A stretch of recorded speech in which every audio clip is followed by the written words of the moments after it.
Hello YouTube, this is Kaito JR here, and I'm here to do another Ajin Discussion video, this time discussing about what if Kei never betrayed Sato. So yes, this is something I've been pondering upon for quite a while, like the fact that, yeah, I'm pretty sure that Kei might have regretted it slightly that he betrayed Sato. I know now he was afterwards allied himself with, Tasaki and Izumi. Yeah, he did that, and of course, he eventually found Ko. But he wasn't aware of these characters at the time and didn't even know he was gonna make any allies. He didn't know what he would do afterwards. So, he basically, I'm talking about what happened in chapter 10 of the Ajin Discussion manga, where Sato finally came to his rescue, killed a lot of people along the way to get to his facility, that where Kei was being tortured, being experimented upon, and exploiting the fact that he was like the third publicly discovered Ajin in Japan. Yeah, it was pretty brutal. He was there for about like 10 days until Sato saved him. I think it was over. It was 10 days, over a week. Like it wasn't too long. It wasn't as long as Tanaka. Tanaka was pretty much tortured for like 10 years straight until Sato came in and saved him. I slaughtered a lot of people in the process to save him. Yeah, he did that for Tanaka, and he did the same thing for Kei. But Kei was just there for a lot less time. Yeah, so just a week at best. So 10 days, whatever. So yeah, it wasn't as brutal as Kei, but it was still pretty painful. Like Kei endured a lot by himself, and then Sato came to save him, and Kei owed Sato big time for that. However, he still he chose to stop Sato from killing these three researchers that basically tortured Kei. He didn't even know who these people were, but all he knew that they tortured him, and that was it. Yeah, despite that, he still decided to side, not side with them. He just decided to protect them from Sato, and Sato then turned on Kei, and that is the moment in chapter 10 when they started their feud with each other. They were now then enemies from there on out until chapter 86.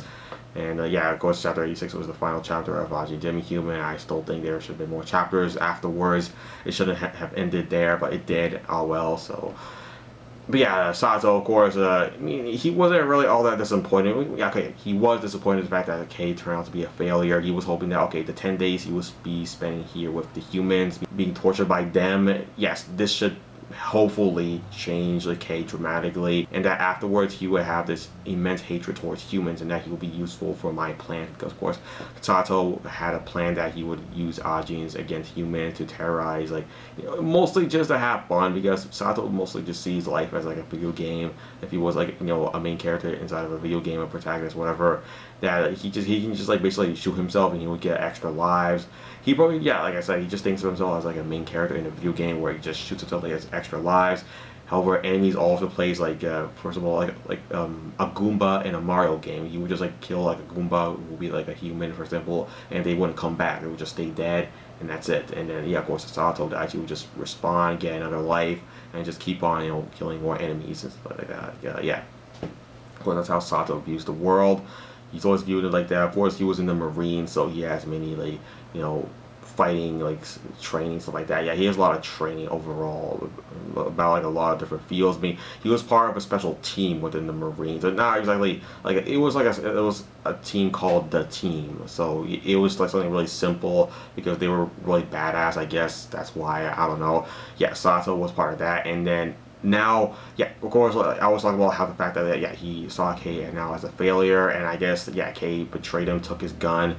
Sato, let go of the belt that was wrapped around him, with the assault rifle that Kei took. He just unwrapped it so he can, shoot the rest of the researchers down, because he believed they had, tranquilizer guns on them. They could have. There's a possibility that it could be dangerous to leave them alive, so he just killed, unarmed, people like that. Yeah, so of course Kei just took, he grabbed the assault rifle and just shot down Sato, and then of course Sato reset afterwards, and then Sato said, I'm going to kill you, Kei, but I'm not going to kill you and then let you reset and then I'm going to kill you again. No, it's not going to be like that. I'm going to rip off your head and then hold your head up, and then I'm going to make you watch your own body regrow a new head, and that you will truly be dead there. Because your original self, the head I just cut off, is now gone forever. So yeah, that's what Sato wanted to do. However, afterwards he got away, and of course, like, hey, he might be like, maybe I shouldn't have done that. Maybe I could have just, like, let Sato kill these 3 researchers. I mean, they didn't really mean anything to me anyways. I guess I just felt sorry for them. I just wanted to help them. But yeah, maybe I shouldn't just. I should have just, like, let Sato just, like, shot them all down. And me and Sato could have just, like, done our own thing. I could have just teamed up with the guy. Yeah, because Sato is pretty much invincible throughout the rest of the manga after chapter 10. Yeah, he cannot be defeated. Like, Kei tried multiple times to take down Sato. He failed every single time. The police failed every single time. The army, like the JSD, like, it was like this, like, Air Force plays. Like, it was like much later on in the manga where, yeah, Sato just basically annihilated an entire, like, army base full of, like, these soldiers all by himself somehow. Of course, he's an Ajin, he can reset multiple times, but still, like, there were, like, these soldiers, these JSD soldiers everywhere. It was at the Iruma Air Force Base. I forgot what it was called. I have to go back and check that out again, like that those chapters, like, later on in the manga where, like, Sato, I mean, all I know is they were called the JSD soldiers, that Sato was just, like, massacred the shit out of them. Like, Jesus Christ, that was crazy. I'm still amazed he actually did that. He actually pulled it off all by himself. I mean, whatever, what are you gonna expect? It's Sato we're talking about here.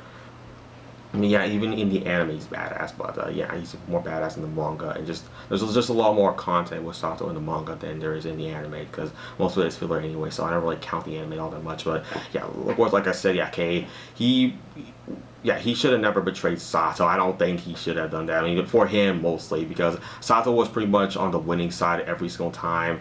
Yeah, because, like, of course, the video is all about what if Kei never betrayed Sato, and if he never did so, he would have just, like, stayed on his side, he would kind of be like Okuyama. I don't think Kei, yeah, he can fight, but I don't know, he's more as, like, the brains of the operation. He's more like the brainy guy, of course he has his IBM, so he'd be very extremely valuable, like, for Sato and his entourage, stuff like that. Yeah, with Tanaka, yeah, I don't think even Tanaka would have never, like, betrayed Sato if it wasn't for, if Kei decided to, like, never betray Sato in chapter 10. Yeah, of course, like, Kei and Tanaka, they would have been on the same side, and then they would have just, like, yeah, I guess, I mean, Kei probably doesn't really care himself about human life at all. So Kei wouldn't have any problems with, killing lots of people all throughout Japan. I mean, they didn't really mean anything to him at all. Because Kei is a very cold and detached individual. He's mostly just, like, logical and rational. He just thinks of things like, if it will help him to survive, then he'll do it. He doesn't really care about anyone else besides himself. So, I mean, of course, he does, sort of. I mean, he cares about Kaito, I guess, and he cares about Eriko and his mom. And then, yeah, that's it. He doesn't really care about that many people. I guess he would care about his allies, but he would probably just, I mean, he probably would owe Sato, so he would just stick around with him, just help him out with his stuff. So yeah, he would be pretty valuable within Sato's plan, because of course Kei's, like, really intelligent as hell alongside with Okuyama. They're probably, like, equals in like, intellect, stuff like that, like both Okuyama and Kei Nagai, so they would probably go hand in hand with each other. Of course, like, yeah, and plus they both have their IBM, so they would be definitely useful to each other. Yeah, of course, yeah, and to Sato as well. Mostly useful to Sato, of course.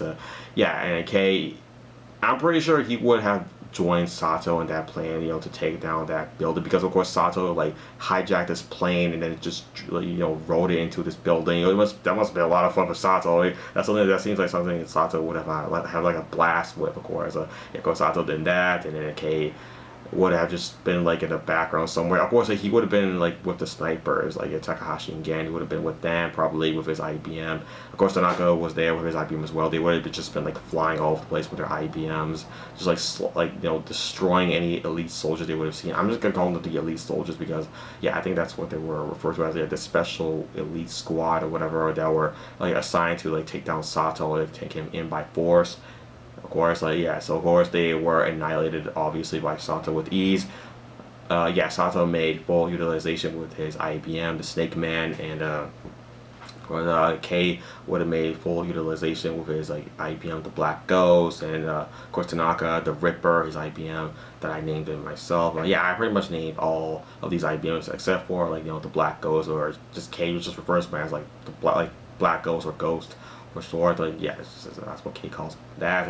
Yeah, of course, Kei would just, like, he wouldn't mostly just fight himself. He would just use his IBM, which, of course, like, Kei, his IBM is, like, 3 times denser, more concentrated than, like, the regular IBM that a lot of Ajins would normally have. So I think K would just, yeah, K, of course K would be able to like summon an IBM a lot more than most Ajins would be able to. So yeah, K would definitely be useful here to Sato in that case. So yeah, just Sato will just be using K mostly for his IBM throughout the entire like manga. Of course, as long as just K is okay with like killing people, which Sato loves to do a lot. Yeah, I think Sato would be okay with K. I mean, also of course like Tanaka would have no reason to betray Sato because Izumi would have never been like fighting against Sato like that because K was the one who got like everyone on board to do that in the first place along with Ko. Yeah, because Ko would have never met up with. Well, no, he would have because he would have been at that meeting place. Like Sato, they decided to like tell on state on the news, of course, that yeah, make sure every single Ajin around Japan comes to this meeting spot. And then of course that was actually a meeting spot for the IBMs, which most humans don't know about IBM. So yeah, Sato used that like really strategically, of course. Yeah, so like Sato's IBM told all the other IBMs as Ajin. Yeah. So this is going to be like the real meeting place. IBMs show up here, and then this is where all the actual Ajins showed up. And then yeah, they went there, and then of course Ko would have been there as well with K. And then yeah, I still think Ko would have actually still betrayed. Well, not betrayed, just like decide not to help out with Sato there. And then K, I guess, would have tried to. Maybe they would have succeeded capturing Ko if K was there. Because, yeah, and Reiji probably would have been like captured as well. Yeah, of course Reiji was captured, but yeah, Ko and Reiji would have been captured, and then I guess they would have just been stuffed in like barrels. So that would have just been the end of their story arc because like yeah, K would have been there with his IBM. They would have captured him with these. Yeah, K's a lot better with guns, as we all should know. So of course, like K would have probably shot both of like Reiji and Ko down like easily, no problem, stuffed them in like a barrel, and then that would have been the end of like Ko and Reiji's character just like yeah, stuff like that. Just that would just be the end of them. They would just be in the barrel. That's it. Of course, then K. Yeah, he would just be like I said, helping out with like Sato. Of course, like Sato will still be doing with like. He will be like executing his like kill list, like to kill like a bunch of people all throughout Japan. Important people, of course. Tasaki would have been one of them. Keiichi Kai and Naomi Lee at the Fort Security Building. We will still have that. I think that would have like probably gone a lot easier. Of course, Tasaki would have not been there because he would have no way to fight against Sato since Kei didn't have like Kei with him at all. He wouldn't have that plan because like Kei is the idea guy. Kei was the one who came up with the plan to go to Fort Security in the first place, and yeah, because he knew that Sato would probably be there, and then it's just like executing their plan. Yeah, that was all Kei's thing there. Of course, Tasaki Tasaki just would not be there if it wasn't for Kei. So of course, it would have been a lot easier, a lot quicker if they got like. That if K was there, like this entire kill list would have been completed so much faster. Everything probably would have went a lot faster if K was there. Just like because K is so smart along with Okuyama. Yeah, just like like Sato would have been OP with K. So yeah, and the whole JSD arc right there. Yeah, like if K was there, that would probably went a lot smoother. I'm pretty sure there's like nobody who could have stopped Sato afterwards. Like yeah, if K was there, nobody could stop Sato. Sato was just like being able to like just because like I mean. The point of the story is someone to have like to like, oppose Sato, and that was Kei's job. And if Kei was on the same side with like Sato in this case, then there would be nobody to oppose it. Like Sato would have been invincible, especially with Kei. So yeah, I think both of them would have been able to take over Japan. So I think that would be like a smart decision if Kei just would have just stayed with Sato. Well, of course, like we can't do that because Kei has to be the one to oppose him. That's the point of the story. We need someone to oppose like the main villain. I mean, it's still really well done the way they did it. I just like. Yeah, it just would have been a better decision personally for Kei. It would have just been a lot easier for him if like he just helped out with Sato here. In this case, it would have been a lot more interesting if it happened this way instead of like like Kei just betraying Sato and then eventually meeting up with Ko because Ko would have escaped because Kei was not there. Everything would have just run smoothly, a lot more smoothly with like if Kei was there because Kei has the abilities and Sato has just more abilities himself. Yeah, he's just a lot more experience, and he could have trained up K as well. Because of course, Sato was in the Marines. It would have helped out K a lot there, and with the training, helped him, train his IBM a lot better, how to use that better. They probably both would have helped each other because of course, Sato got a lot of stuff that like he learned from K, like how to like allow had to have his IBM Snake Man to be more independent, to act on its own. He got that idea from K. Probably would have utilized that a lot better if K was there to help him a lot better, to help him do that. So to make his IBM Snake Man a lot more like independent. But he still Sato still managed to learn to and understand to do that by himself, because he's so experienced, so intelligent as an Ajin, and of course. Yeah, of course, he would have also helped K a lot too, like I just said, of course. But yeah, I'm just going to end the video right here and now. Yeah, make sure you all just comment down below if you have anything you want to say, all that good stuff. But yeah, I'm just really happy to keep on just doing more of these Ajin discussion videos. Hopefully, I can just do more of these, because I just love doing these a lot. I love Ajin Discussion. It's like one of my favorite manga of all time, so I just really enjoy just talking about this series. Hopefully I can do more of that. Oh yeah, also I'm in a different location. Yeah, again, no particular reason. I just wanted to do it in this location. You might see this location more often, and I mean, you probably already have if you watched my videos frequently in the past. So yeah, I've been here for a couple of times. Yeah, so yeah, I'm just gonna end the video right here and now, everybody. So yeah, that's it. Thanks for watching, and bye.